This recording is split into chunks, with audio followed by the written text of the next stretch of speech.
नमस्कार। नया वर्ष आप सभी लोगों के लिए खुशियाँ लेकर आवे, इसी कामना के साथ मैं सुनील मिश्रा आप सभी को अपने चैनल कुंडली क्या है में हार्दिक अभिनंदन करता हूँ। मित्रों, नया वर्ष किसके लिए क्या लेकर आने वाला है, किसको खुशियाँ लाएगा और किनकी होगी परेशानी, इन्हीं सब विषयों पे चर्चा करने के लिए हम लोग निरंतर इस चैनल पर उपस्थित होते हैं। और आज हम लोग कन्या राशि के बारे में परिचर्चा करेंगे।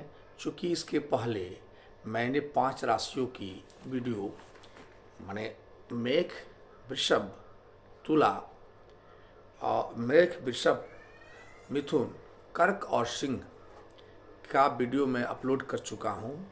इसलिए आज कन्या राशि वालों की परिचर्चा होगी। कैसा होगा कन्या राशि का यह साल, क्या मिलेगा इस साल में और क्या उन्हें उपलब्धियां हासिल होंगी, इन्हीं सब विषयों पर आज हम लोग आए। तो वीडियो पर आने से पहले या आगे बढ़ने से पहले मैं आप सभी से एक बार आग्रह करूंगा कि आप सभी मेरे इस चैनल में अभी तक पहली बार आए हैं या सब्सक्राइब नहीं किए हैं तो कृपया सब्सक्राइब कर लें तथा वीडियो को अंत तक देखकर लाभ उठावें, क्योंकि नया साल 2024 कन्या राशि वालों के लिए 2023 से बेहतरीन रहने वाला है। इस पर परिचर्चा हम लोग करें। कन्या राशि जो इमोशनल होता है, जो अचानक क्रोधी हो जाते हैं, जिनकी स्वभाव में नम्रता भरी हुई होती है, वे राशि जिसे कुमार कहा गया है एस्ट्रोलॉजी में, तो इस कुमार को, इस राजकुमार को हम लोग कैसे जानें। मैंने आप सभी से पहले भी कह चुका हूँ कि जिनके पास कुंडली है वे तो अपने लग्न या राशि से कन्या के राशि के बारे में जान जाते हैं। जिनके पास नहीं है वे कम से कम अपनी नाम की पहले अक्षर से यह जान सकते हैं कि उनकी राशि कौन सी है। जिनके नाम के पहले प, स, ढ, अड़ तथा ठ हो वे कन्या राशि के अंतर्गत आते हैं। यानी मुख्य रूप से जिनके नाम के पहले पी, अंग्रेजी का पी शब्द हो या जो है ढ शब्द हो, श हो, तो वे कन्या राशि में आते हैं। तो आप सभी कन्या राशि की चर्चा हम लोग करें तो सबसे पहले हम चक्र पर जब जाएंगे, चक्र को जब दृष्टि डालेंगे तो इस साल का जो चक्र बन रहा है उसमें कन्या राशि वालों के लिए 3 ग्रहों को मुख्य रूप से देखा जाए, शनिदेव को और राहु को, केतु को, बृहस्पति को। अब 3 मैं कह दिया क्योंकि राहु केतु एक साथ जोड़े जाते हैं इसलिए, और इसके साथ साथ बुध को भी देखना जरूरी है। चूँकि ये सब ग्रह इसलिए इम्पॉर्टेंट होते हैं क्योंकि इन्हें ये लंबे समय तक एक राशि में रहते हैं। जैसे शनिदेव 2.5 साल के लिए एक राशि में रहते हैं, वही चंद्रमा 2.25 दिन के लिए रहते हैं। तो नए साल पे जो चक्र बता रहा है उस चक्र के अनुसार कन्या राशि में जहाँ आपके तीसरे भाव में बुध और शुक्र वृश्चिक राशि के अंतर्गत बैठे हुए हैं, वहीं चौथे भाव जो सुख के कारक हैं, जो समृद्धि और माता के भी कारक माने गए हैं, उसमें मंगल और सूर्य का प्रवेश है। यानी धनु राशि में मंगल और सूर्य प्रवेश करेंगे। नए वर्ष पर जो चक्र बना उसमें शनिदेव आपके 6ठे भाव में ही पंच महापुरुष योग बनाकर रहेंगे, जबकि राहु आपके 7वें भाव में रहेंगे। बृहस्पति देव आपके 8वें भाव में मार्च अप्रैल 30 अप्रैल तक रहेंगे और 30 अप्रैल के बाद 1 मई से यह 9 भाव में वृषभ राशि में चले जाएंगे। यानी आपका 1 मई से बेहतरीन समय आने वाली है। इसलिए मैं कहा कि 2023 से 2024 आपका बेहतरीन गुजरेगा। इतना ही नहीं, ग्रहों की दृष्टि पर दृष्टि डालें तो शनि देव आपके 29 जून से 15 नवंबर के बीच बकरी रहेंगे। साथ में 11 फरवरी से 18 मार्च तक ये अस्त रहेंगे। मित्रों, आपकी कुंडली के अनुसार यानी कन्या राशि वाले यदि इस साल दूरदृष्टि और लगनशीलता से रहते हैं तो इन्हें ज़्यादा लाभ दिखता हुआ प्रतीत होता है। सबसे पहले हमने शनिदेव का इसलिए लिया कि आपके शनिदेव इस साल पंच महापुरुष योग का निर्माण करेंगे। साथ में शनिदेव 6ठे भाव में बैठे हैं, जहां रोग रिपु और ऋण का ये जो कहा जाता है। तो यहाँ बैठ कर के जहाँ ये आपके कुंडली में शत्रु मर्दन का काम तो करेंगे, साथ में देखा जाए तो आपके स्वास्थ्य, शिक्षा, कैरियर के शुभ परिणाम देने वाले हो जाएंगे, क्योंकि शनिदेव यहाँ पंच महापुरुष का योग बना रहे हैं। यद्यपि ये साल आपके लिए शत्रुओं की वृद्धि करने वाली होगी, इसलिए आप अपने वाणी पर कंट्रोल रखेंगे, क्योंकि शनि देव वहाँ से तीसरी दृष्टि आपके अष्टम भाव पर डालेंगे। तो अचानक कुछ नुकसान हो जाएगा, वो भी आप सोच नहीं पाएंगे। वहाँ से सब शनिदेव आपके 12वें भाव को दृष्टि डाल रहे हैं, यानी जिन लोगों को विदेश जाने या विदेश से संबंध रखने की इच्छा है, वे लोग इतना तो मान कर चलें कि उन्हें इस साल विदेश से लाभ मिलेगा। किसी नए आगंतुक व्यक्ति से उन्हें इस साल माने कन्या राशि वालों के लिए लाभप्रद होगा। शनिदेव यहाँ से बैठ कर के 10वीं दृष्टि आपके पराक्रम भाव पर डाल रहे हैं, तो निश्चित रूप से पराक्रम को तो इम्प्रूव करेंगे, बढ़ाएंगे, लेकिन शनिदेव आपके भाइयों से विवाद कराने वाले भी हो सकते हैं, इसलिए इस पर ध्यान रखेंगे। भाई बहन से विवाद होने की चांसेस बढ़ जाती है। तो कहने का मतलब, साल की शुरुआत देखी जाए तो जहां बुध आपके राशि स्वामी और शुक्र की युति आपके तीसरे भाव यानी पराक्रम भाव में हो रहा है, एक अच्छा संकेत है। 1 महीना का जो शुरुआत होगा यह आपके लिए बेहतरीन होने वाला है, अच्छा होने वाला है, नया वर्ष।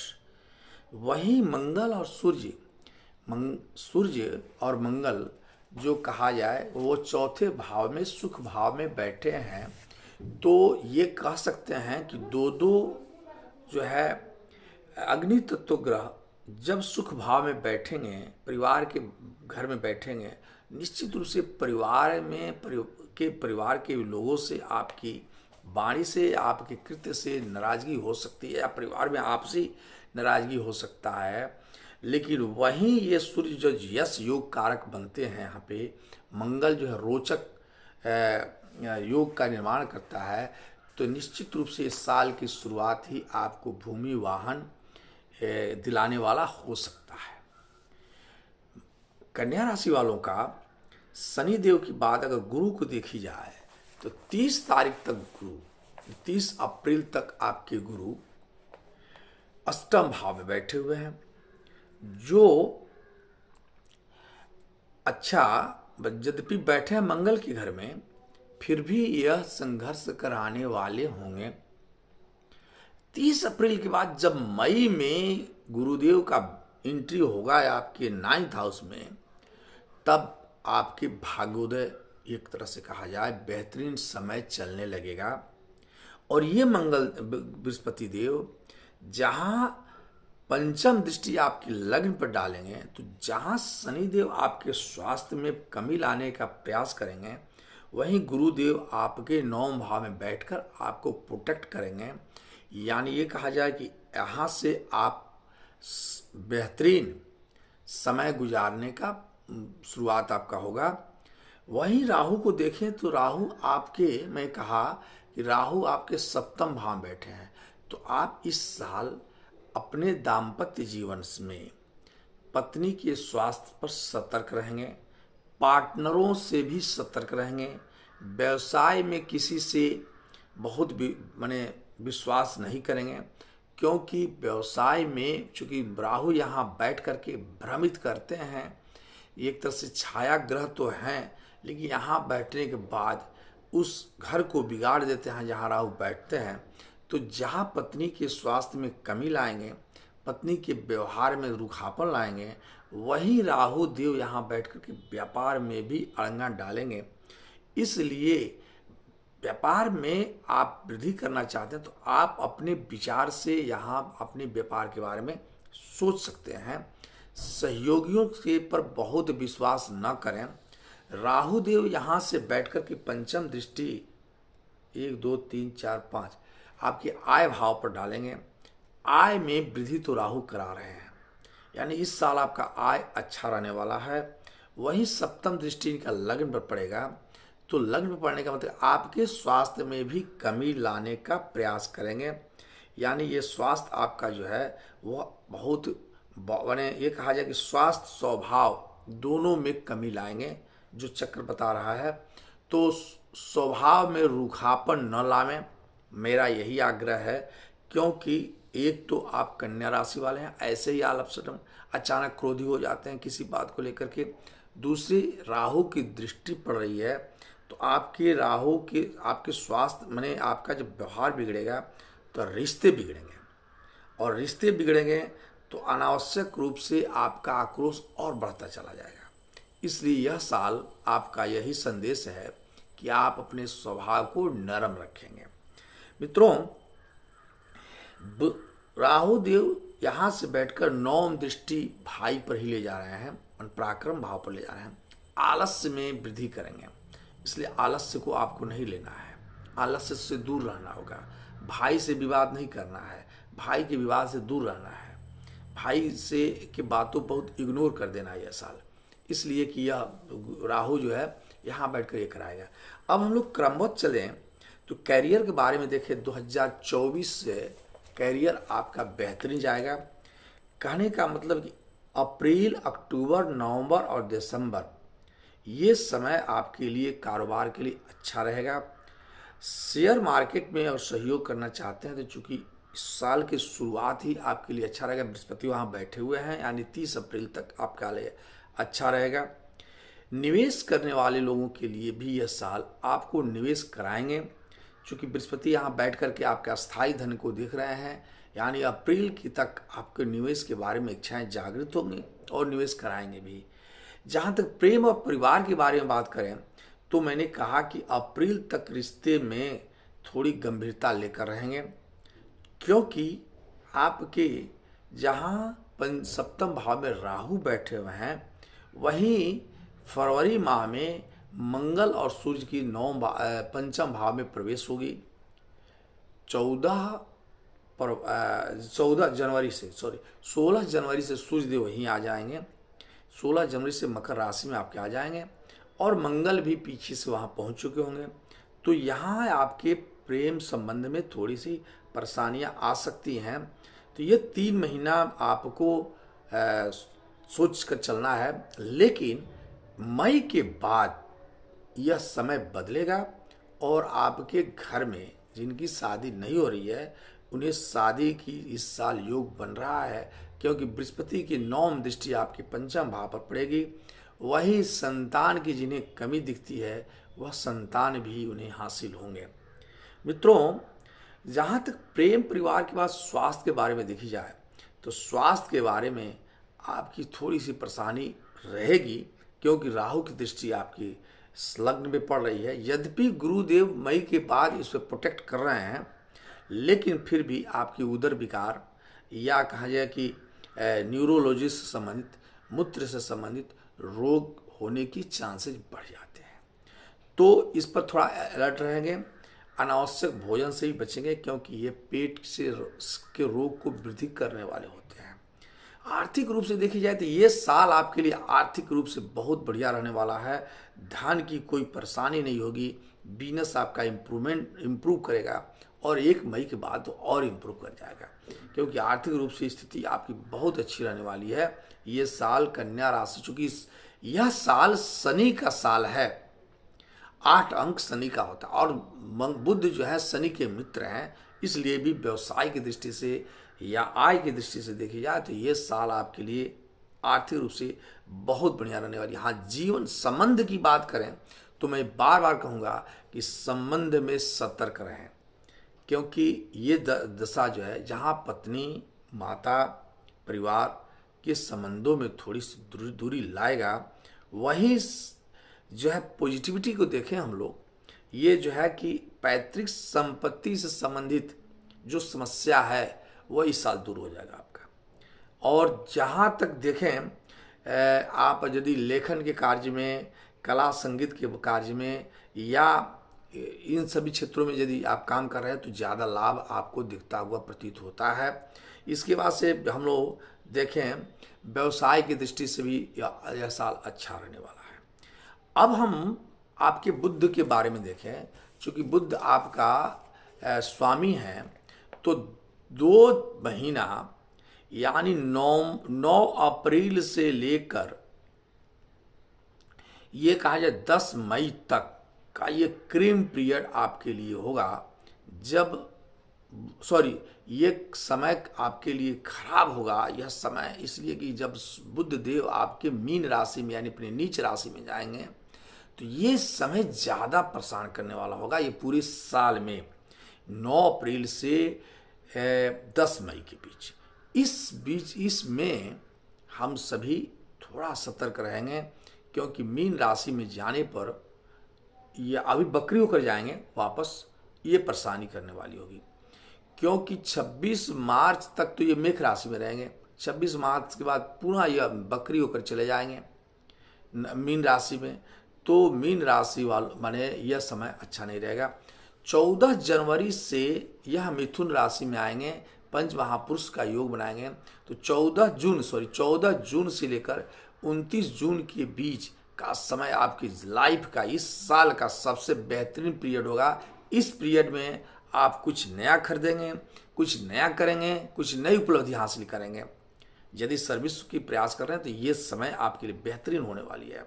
इसके बाद से फिर देखें 23 सितंबर से 10 अक्टूबर के बीच आपकी राशि के स्वामी कन्या राशि में जाएंगे और वो भी समय आपके लिए बेहतरीन होगा। लाइफ ये साल का ये 2 पीरियड आपके लिए बेहतरीन। वैसे तो 10 अक्टूबर तक का समय अच्छा रहेगा, यानी ये कहा जाए कि 4 सितंबर से 10 अक्टूबर का समय आपके लिए बहुत अच्छा होगा। तो इस प्रकार से देखी जाए, मिला जुला करके देखी जाए तो कन्या राशि वालों के लिए यह साल सुनहला रहने वाला है। स्वास्थ्य को छोड़ दें तो आय में वृद्धि होगी, अन्य चीज़ें को देखें तो आय में वृद्धि होगी, नया संबंध बनेंगे, नए आगंतुक का प्रवेश होगा घर के अंतर्गत, जिनमें यानी घर में किलकारियाँ बनेंगी।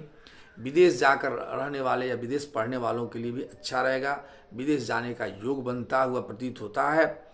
और जिन लोगों को अपने परिवार की खुशी के बारे में जानना है तो परिवार में शांति 1 महीना के लिए स्टार्ट के बाद से वो अच्छा रहने वाला है।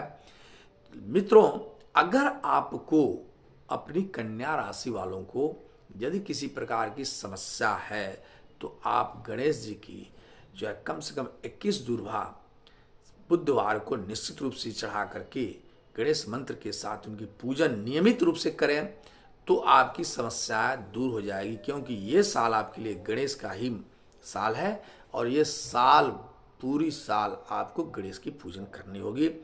अन्य सब चीज़ देखें तो अगर कुंडली को मिलान कर लें तो पन्ना को भी धारण करने से आपको लाभ मिलेगा। फिर मिलते हैं नेक्स्ट वीडियो में कन्या के बाद जो तुला राशि आएगा उसके लिए। नमस्कार।